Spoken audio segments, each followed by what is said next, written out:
Carpathians, one of the most beguiling and mysterious regions on Earth. Over the centuries, it spawned countless legends and inspired sinister depictions of a place often viewed through a darkened lens. But as we showed in episode 1, the reality of this preternaturally beautiful mountain range is very different from the fevered imaginings of Bram Stoker's Gothic prose.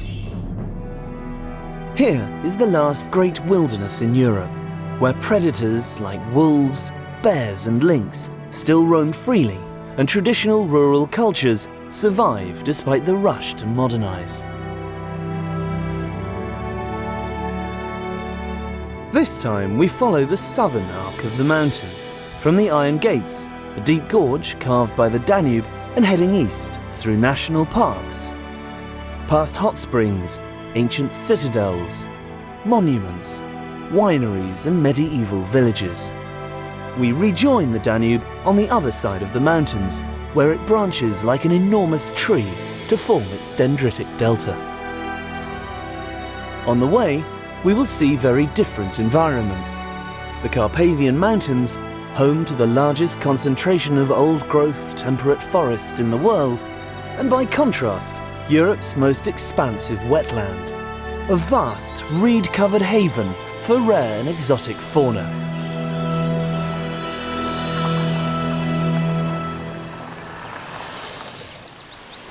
The Carpathian Highlands are a catchment zone for hundreds of water systems that flow inexorably into the Danube, like the Cherna River, which converges just below the Iron Gates.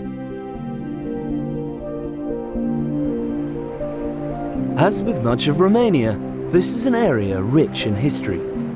In this place, Roman Emperor Trajan built the first bridge across the lower Danube, enabling the deployment of troops for the war against Decebal, king of the native Dacian tribes, whose depiction you can see carved 40 meters high into the cliffs at Orshava.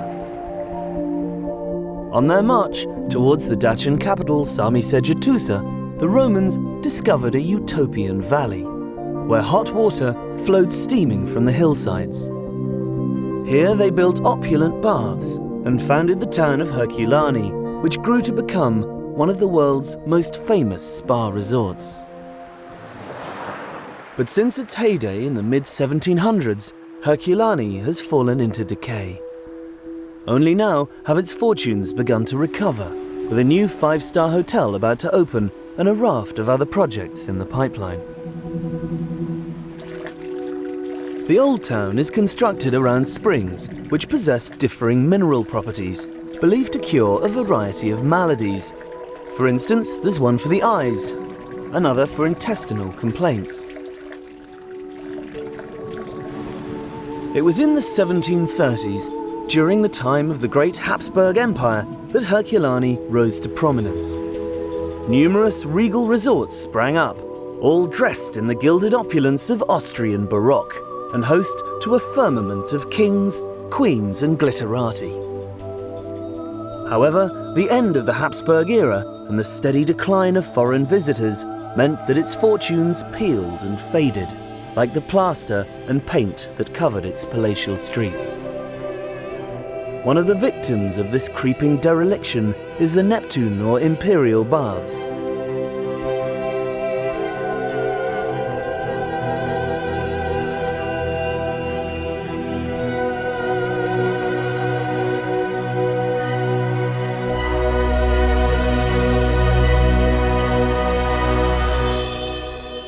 It's an absolute tragedy when you think that this used to be arguably the grandest spa resort in Europe.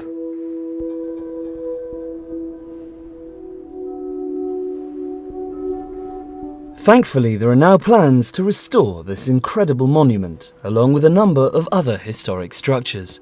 So hopefully, in the not-too-distant future, this well-kept secret will once again become the pride of Romania.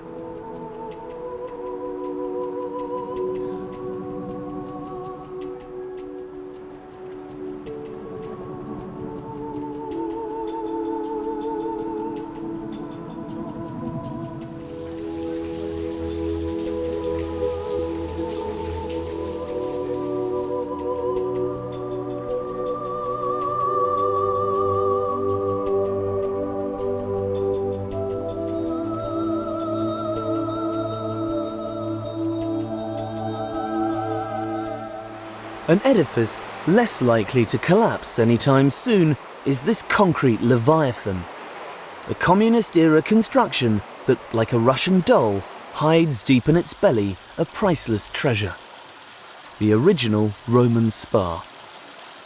A building within a building, these baths are almost unchanged from the days when legionaries and centurions alike immersed themselves in their healing waters.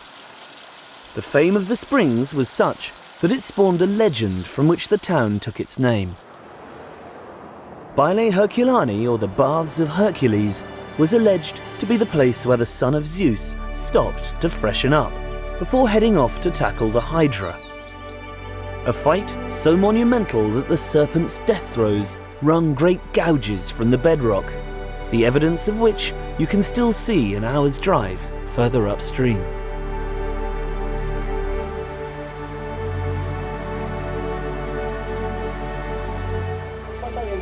For the majority of Herculani's residents, however, the easiest way to enjoy a thermal bath is to head to one of the communal open-air watering holes on the banks of the river.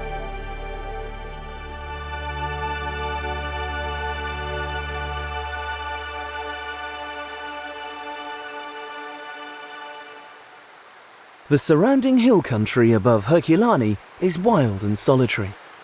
With high rainfall and a filigree of streams, the local people still harness the power of water to help with the daily grind.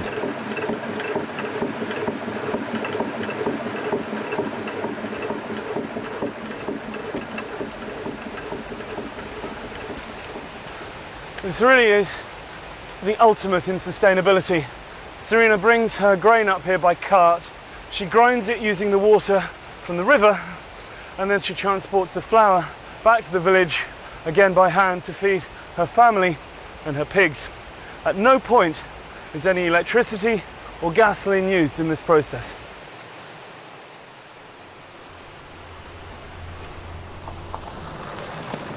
It is the preservation of these cultural traditions that makes rural Romania such a unique place. With the rush to modernize, much of this may soon be lost, along with sustainable farming methods and a natural symbiosis with the landscape.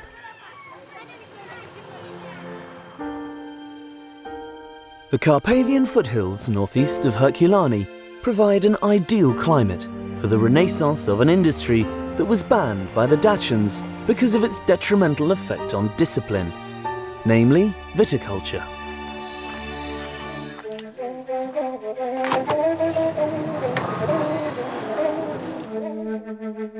Today, entrepreneur Șerban Dâmboviceanu is combining age-old agricultural methods and the latest technology with award-winning results.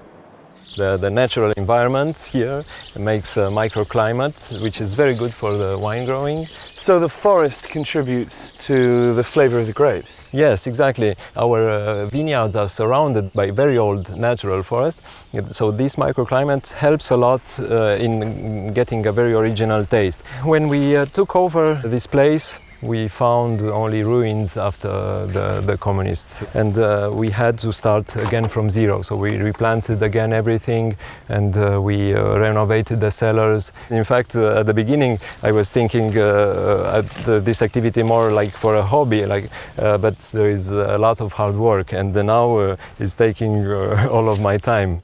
And of course it provides employment for lots of the local people. Yes, and this also brings me satisfaction to see those people having a job, and which gives them life back. And I see their children who like this, and maybe, who knows, they will start studying enology, because what we do here, we do for generations. And what are your plans for the future? We want to extend our cellars, and we plan to build guest rooms and also a new tasting room. It's very good for us to show to our customers how we grow the grapes, how we do the wines, and we want also to offer people, besides the visit of the vineyard and of the cellar, we want to visit the surroundings, which are very nice in the Carpathians. There are beautiful places to visit. Heading across the southern arc of the Carpathians, we reach another spa town, where for years people have been harnessing the hot springs, not just for bathing, but to provide energy. Calmenești is a community edging ever closer to the ultimate goal of living entirely off the grid. An unlikely example of this is the venerable Cozia Monastery. Beneath its serene, picturesque exterior lurks an innovative heart that pumps and processes geothermal water to produce electricity and heat. Zona este cunoscută de acum 2000 de ani, când romanii au venit și au lăsat castul roman în partea stângă a Oltului, care de fapt au găsit acolo, este la interferența Ardealului și cu țara românească, și acolo existau acele bărzi de sulf, de apă geotermală, dar care era la suprafață. Și într-adevăr și ei foloseau, după care locul acela a rămas până 80, când s-a construit barajul, care de fapt așa a acoperit apa respectivă, iar asupra izvoarelor minerale, cum se zic, acele curative, și-au pierdut din eficacitatea care a fost originală ea dinainte până a fi cursul râului normal. Iar pe cealaltă linie este energia electrică, care este binevenită.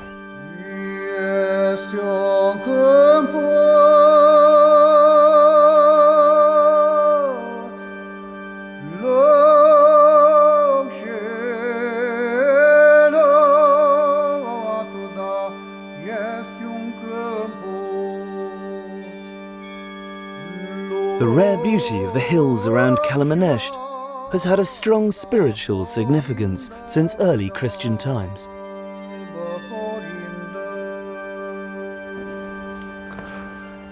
It's amazing to think that for hundreds of years before the monasteries sprung up in this area, monks were coming to these grottos to meditate, to contemplate, and to live, eat, sleep, and spend their days communing with God in total isolation.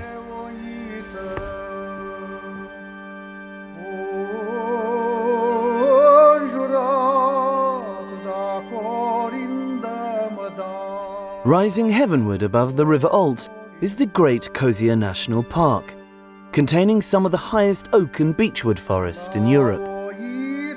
Although Romania's old-growth hardwood areas are particularly vulnerable to illegal logging, thanks to successful management and the vigilance of park wardens, this mountainside stands a good chance of remaining intact.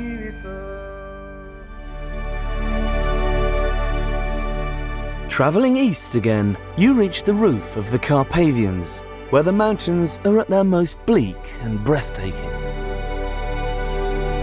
Here, the serpentine Transalpina coils around cliffs and snow-capped peaks, providing one of the most beautiful and precipitous drives in Romania. It is from these lofty heights that you can truly see the scale of the wilderness.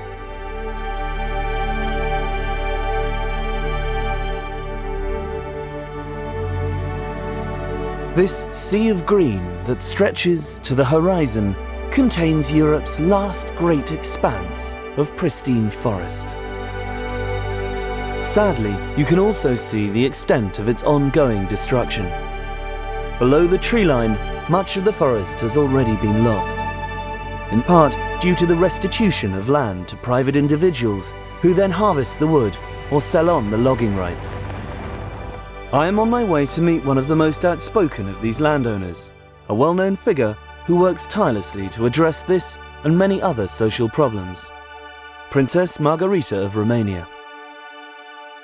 Restitution and private property, for me anyway, this is where I'm coming from, is absolutely essential to a modern democratic state. But having said that, I think that the restitution process was badly done. First of all, it was done in dribs and drabs. It was done in a chaotic manner, and it's led to chaos, just what you're talking about, the deforestation, corruption, selling of wood on the black market, illegal logging. If people can get away with wreaking absolute havoc, then they're going to keep doing it. First of all, you need a good legislative framework, you need a good body to enforce that, and then you need sanctions and incentives. Obviously, you're not going to just punish people, it's ridiculous. And there are quite good laws, but they're not respected and they're not enforced. This has to be done if we want to get anywhere. But it's also to do with attitudes and education. Unless people are really educated to respect nature, and I think a lot of our children do have that respect. If you don't have respect for one another, you don't have respect for nature or for the elderly people who've been very, very badly treated here. Once you're over 50, you're finished. I mean, it's just go out to pasture. So my foundation is linking the old and the very young in all sorts of activities together, and they're learning from each other and they both value each other. And I think this is a vital importance. And a lot of people said to me, you can't raise money for your foundation because old people are not sexy.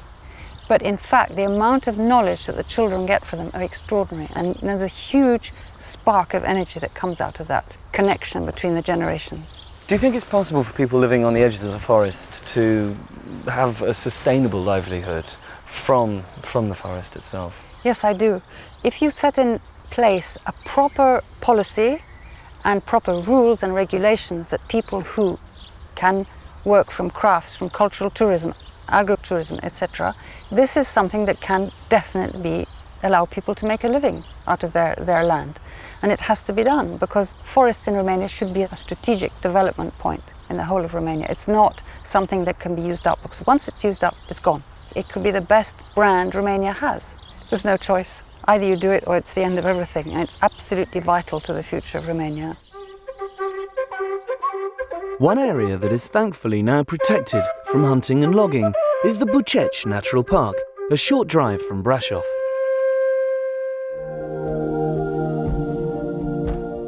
For an overview, the more intrepid can hire a microlight tour of the surrounding wilderness. Not necessarily something to do on a full stomach, however.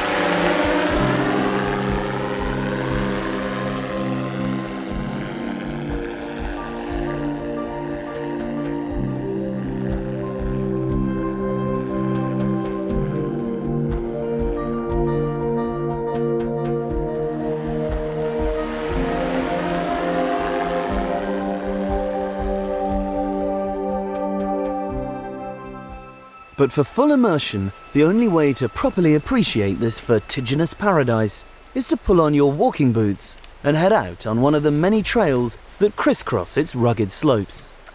To keep me on the straight and narrow, I was joined by guide Oana Mihai and a team of local rangers. They are very careful about this area.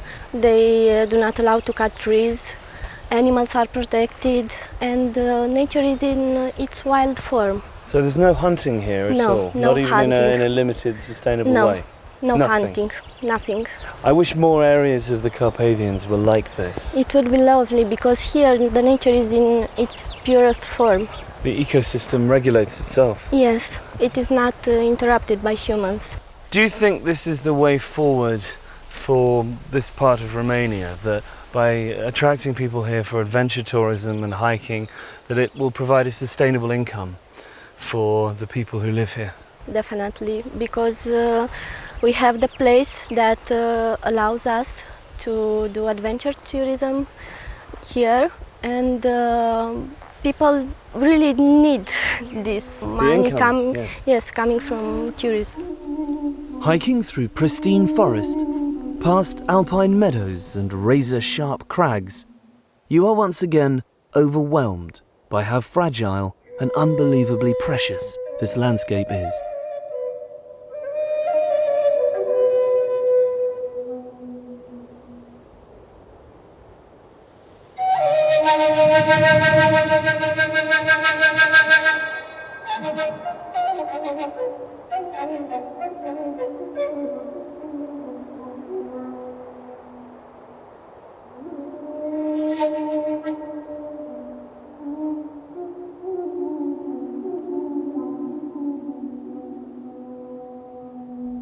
The main base for exploring Buceci is Bran, which is dominated by an impressive Gothic castle. A popular spot for Dracula-philes, despite its origins as a minor border keep, with no connection to Vlad the Impaler whatsoever.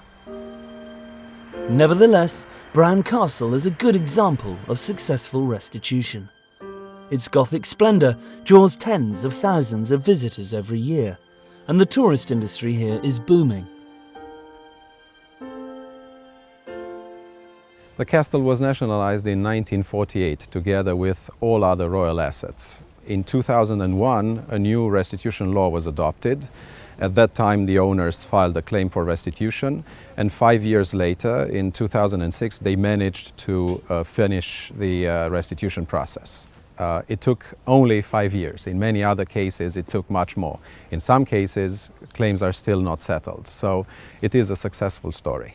The new owners have started a very comprehensive renovation program, and as a result of that, a number of houses in the castle's park have been renovated, and the number of rooms in the castle. The number of tourists has increased ever since 2006 at a rate of 15% to 20% per year. That makes it a much better tourist attraction.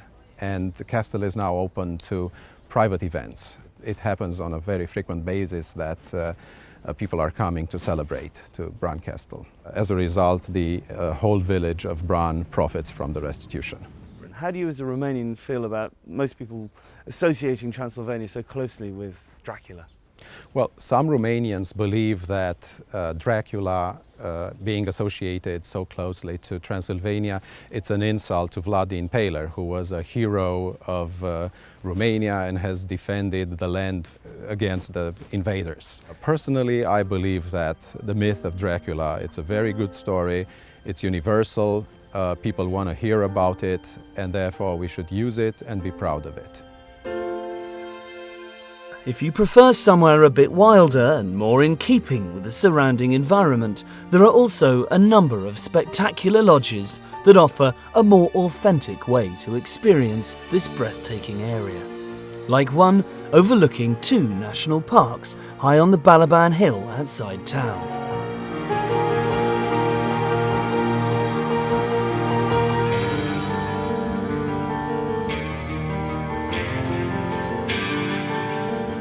Built by visionary environmentalist and filmmaker Dan Dimancescu. Well, this is kind of a little mini miracle. I've been coming to Romania for many times now since the 1990s, and on one little trip I came on this hilltop and just fell in love with it. But there's a bit more to it than that, because my family originated not far from here, about 30 miles south in the Carpathians, and we have a long history of land ownership there, so this was kind of like coming back home. And did you originally start with the idea to build a hotel? I was thinking of building something, and the connection that was kind of interesting to me, I came here in 1968 working for National Geographic on a story where I walked from the Ukraine to the Black Sea with colleagues, and we did a story on the Carpathians in 1968. We came around here and I sketched a little building in my notebook, and by a miracle that building was taken to Sibiu, to the Ethnographic Museum. I saw it, and this is a carbon copy of that building that I sketched in 1968. And I'm a kind of an aficionado of architecture, and when I see these buildings I see a very beautiful, elegant design, almost Japanese in elegance. So there's been a lot of pleasure creating this. The most important part was that we had craftsmen from Sfântu Gheorghe, which is the Hungarian-Romanian community not far from here, who know how to work with wood. And they were very good craftsmen, very good craftsmen. The Carpathians are beautiful mountains. But one thing that's gone wrong is that as people have new money, they build houses very quickly, and cement is the preferred material. It's cheap, you can do it fast, and there's a kind of a creeping cement culture. And it's been very difficult, at least with Romanian friends, to persuade them that peasant or local architecture is the right way to go, that it can be modernized. Because there's still that memory of ancient peasant homes with the animals and the smells and all of that. So I think we're, right now in these years, we're beginning to see the bit of a shift where Romanians are realizing that there's something pleasant about this, and that the modern concrete building may not be the most comfortable environment. Visiting settings like these helps give you a real insight into traditional Romanian life. It's also worth sampling the local cuisine with a glass of palinka, and if you're lucky, a bit of live music.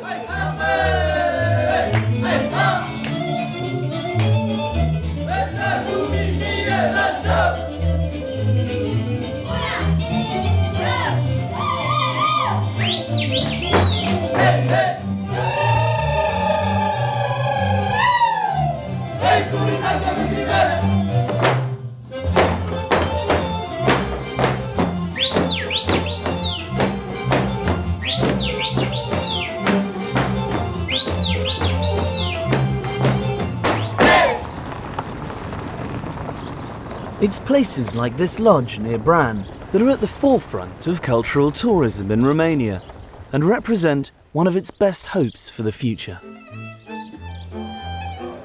The capital of this area is Brașov, a vibrant city with great cafes and restaurants, beautiful churches, and a dramatic, if slightly derivative, backdrop.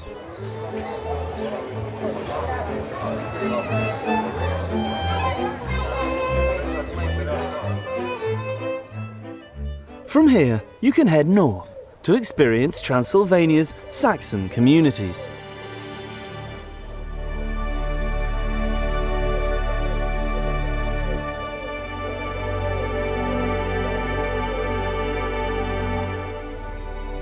The chief of these is Sighișoara, one of the country's most visited attractions and the alleged birthplace of Vlad Tepes. Founded during the 12th century, Sighișoara is widely regarded as among the best preserved medieval citadels in Europe, and one that has never been conquered. Fed by its own wells and enclosed with gigantic walled towers, these ancient houses, churches, and cobbled streets remain locked in time. Each of its 14 towers were built and maintained by a guild. Among the most striking is the clock tower, which controlled the central gate and stored the city's treasures. Today, 9 of these towers are still standing, and one charity is working to repair and preserve them by returning them to the crafts and guilds responsible for their construction. The Trust is an organization that works to preserve the cultural heritage and the identity of the villages in Transylvania mainly. It took this name because Mihai Eminescu is, as you may know, the Romanian national poet. And what the Trust and himself have in common is the idea of preserving our national identity.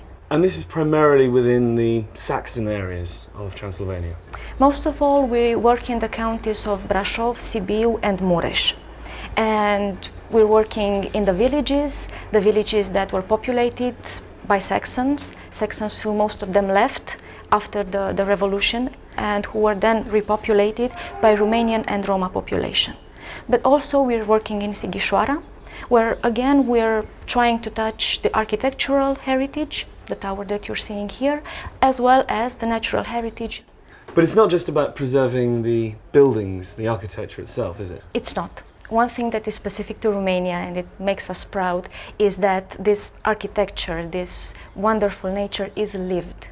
The human communities are very much alive everywhere, and the Trust is trying to preserve this as it is, to give people an opportunity to have a good social, economic and cultural life here, not to live for the bigger cities, not to live abroad.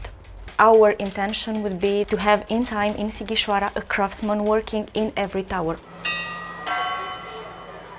Sighișoara may be an impressive place by day, but at night it becomes something else entirely. I know that Romanians are fed up with references to Dracula and Nosferatu, but standing here in what is arguably the birthplace of Vlad the Impaler, one of the oldest citadels in Europe, and seeing the glistening flagstones in the darkness between pools of lamplight, you do feel as if you somehow stumbled into a Gothic horror.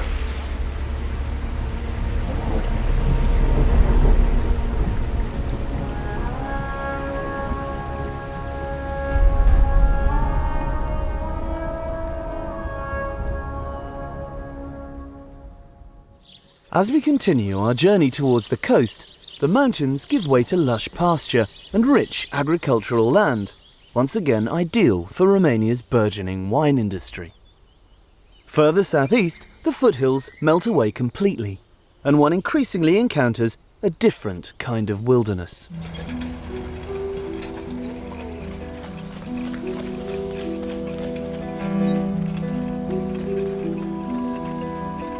When Romania joined the EU, many of the old ineligible factories, hastily built under communism, had to be abandoned. Today, they are slowly rusting and crumbling back into the ground, providing an unlikely haven for wildlife. Here in Kalarash, the old steelworks serve as a backdrop to what has become a vibrant wetland and a sanctuary for birds.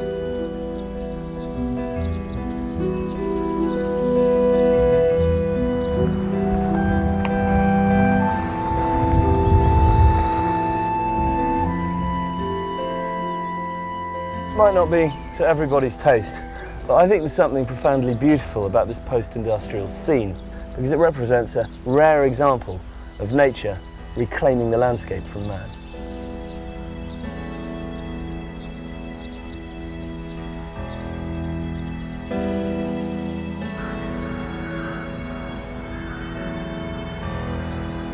The water that flows out of the Kalarash lakes continues a short distance to merge with the Danube.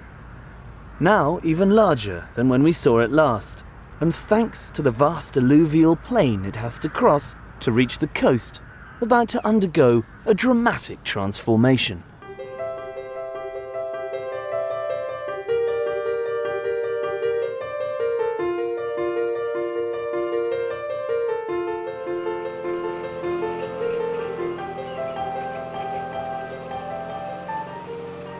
As it nears the sea, the Danube divides into a labyrinth of channels, a vast reserve designated by UNESCO as a World Heritage Site. If Ceausescu had had his way, all of this would have been drained and converted into farmland. Instead, it remains the largest wetland area in Europe and one of the most biodiverse regions on the planet. The Danube Delta has been described as the Amazon of Europe. 2,200 square miles of rivers, canals, marshes, reed-fringed lakes and sandy islands. This euliginous Eden harbours over 300 species of bird and 45 different types of freshwater fish, providing a critical habitat for many endangered animals and plants.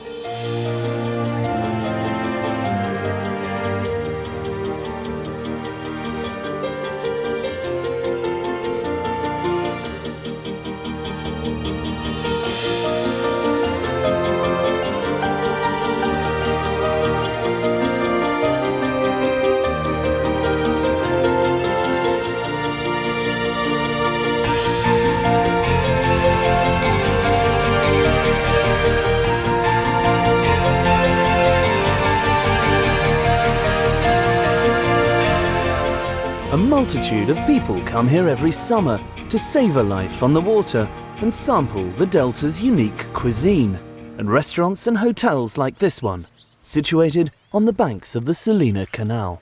Gabi, this is all traditional local food from the Danube Delta, yeah? Yeah, sure. The name is Chorba of Storchak, of som. This is a som. This is a very expensive fish here. Yeah. The som means sleepy fish, yes? Sleepy fish, yes. Okay. So it's very lazy. To translate, yes. Okay. Yeah, it's very lazy, yeah. It's very important, traditional chorba, to have a lot of fish. This much. What else have you got here? Show me in here. What is this? This is wild boar. Wild boar. Yeah. Stew, like a casserole. Yes. Okay. And they prepare this the name tokitura, goulash. I like a goulash. I like a goulash. Okay. And now to see another fish. This is carp. You see, this is a sport fish in England. Yeah. You don't eat carp. But in Romanian, it's very good fish to eat. Yeah. Why did you decide to come to the Delta? Because it's wonderful here. This is paradise here. The heat is very. The food is amazing. Yes, absolutely.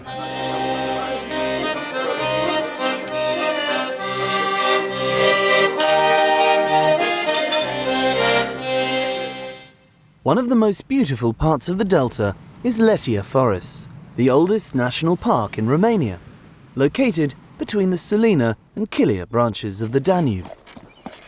Access is by horse and cart from Letia village, a community that can trace its ancestry back to the Lipovan immigrants who came here over 200 years ago to escape persecution by the Russian Orthodox Church. This is the most northern subtropical forest in Europe. It's the habitat of a plethora of fauna, the largest being the Danube Delta horse, subject of much recent debate following its unscheduled release in the wake of communism. environmentalist Liviu Mihaiu has been campaigning to highlight the impact of this invasive species.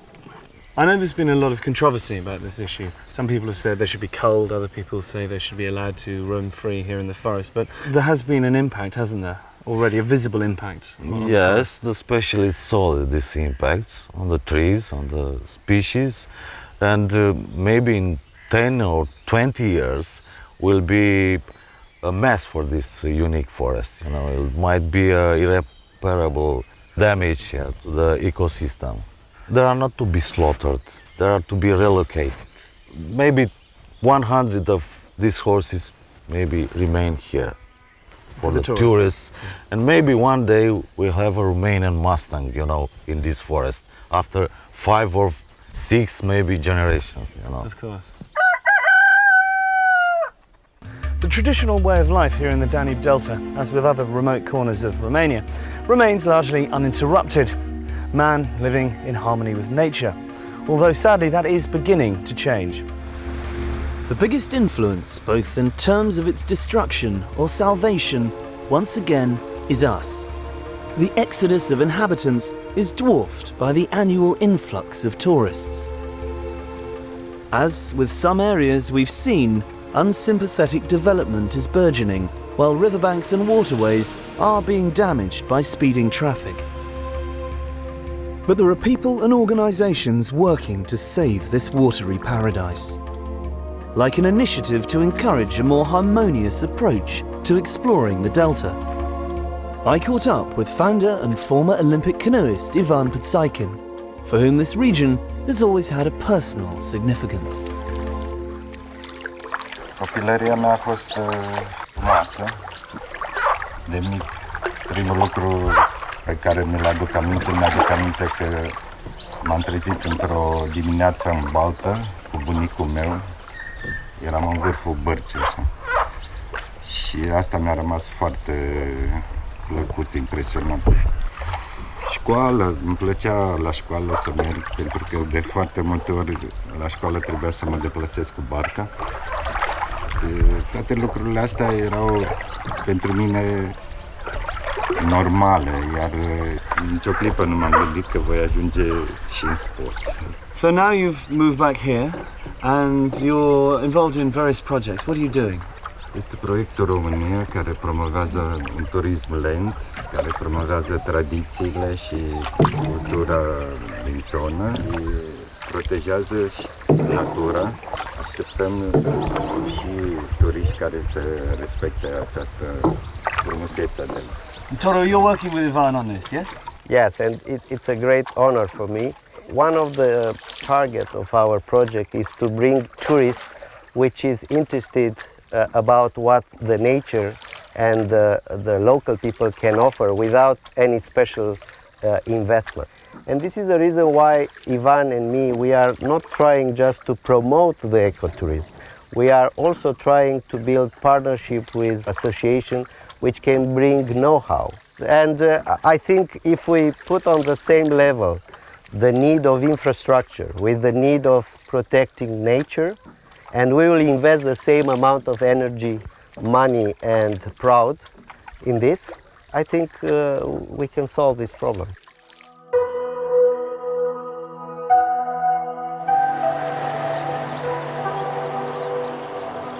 Despite its natural beauty, the Danube Delta is one of Romania's poorest regions, with some local communities lacking even basic services, such as electricity, running water and waste collection.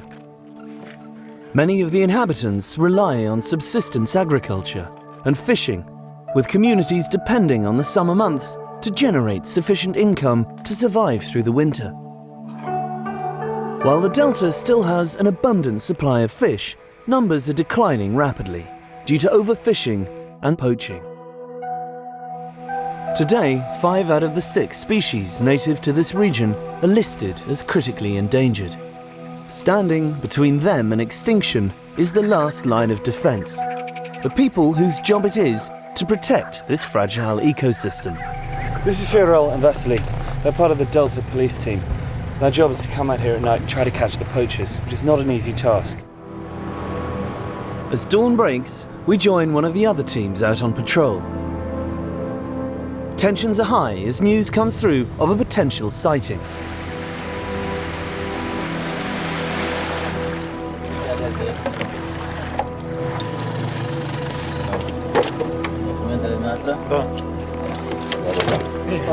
This guy looks like he's a legitimate fisherman. So the next thing is they take his details down and then go back and check them at the station. But even if he is legitimate, you still have to work out whether they're taking the quota or not.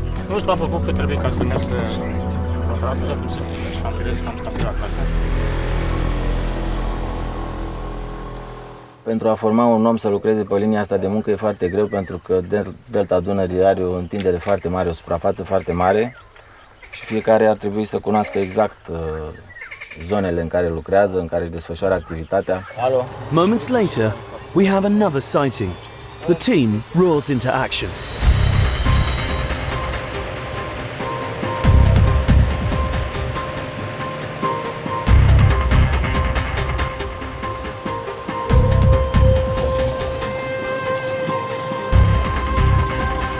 We could hear the distant hum of an engine, but it was proving difficult to pinpoint its location. With hundreds of square miles of overgrown waterways, this can be mission impossible.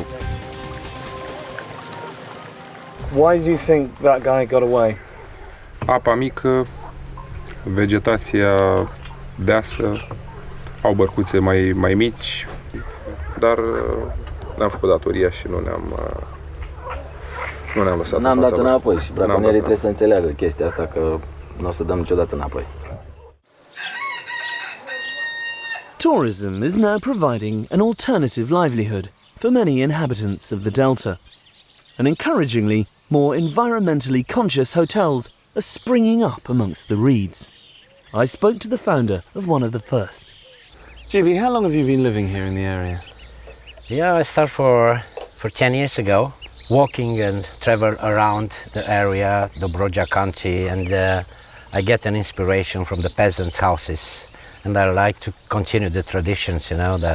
I build the houses, and the walls is the yellow clay, and of course with the roofs, the reeds roof, you know.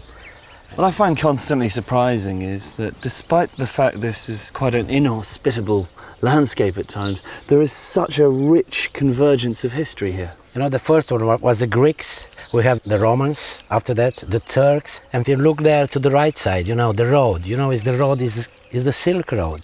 The Silk Road to Krakow and to Lviv, which was a very important cities.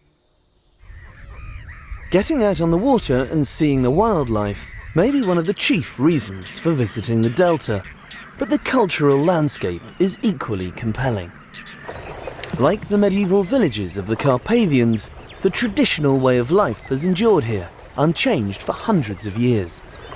I love the fact the boats are so old and well maintained. I mean, you can see that one's been patched up there. Those boats are typical fishermen's boats, lipovans, the Russian fishermen, you know. And how you see, you know, they put two boats together, you know, when they take the nets off from the water, you know, it's like a real catamaran. Yeah, they stabilise them. Very stabilised. Clearly they can't do this all year round, because looking at the amount of fish they're pulling out, if they did that every day, there wouldn't be any fish left in the lake. I mean, how long does the fishing season last?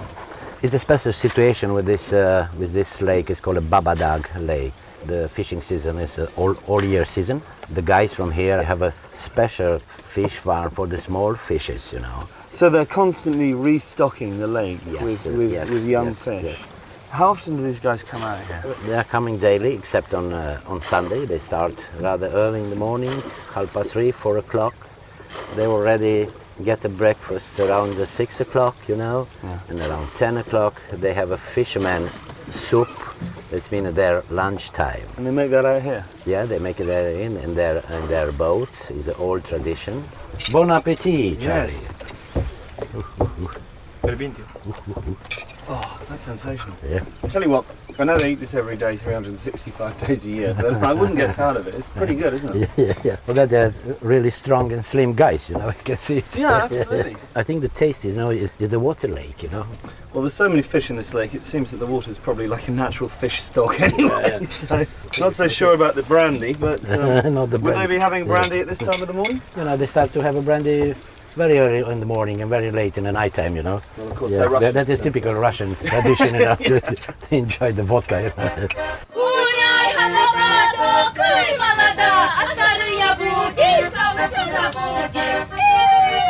Another important aspect of Russian-Romanian culture is music and dancing, as Gibi and I were lucky enough to witness that evening.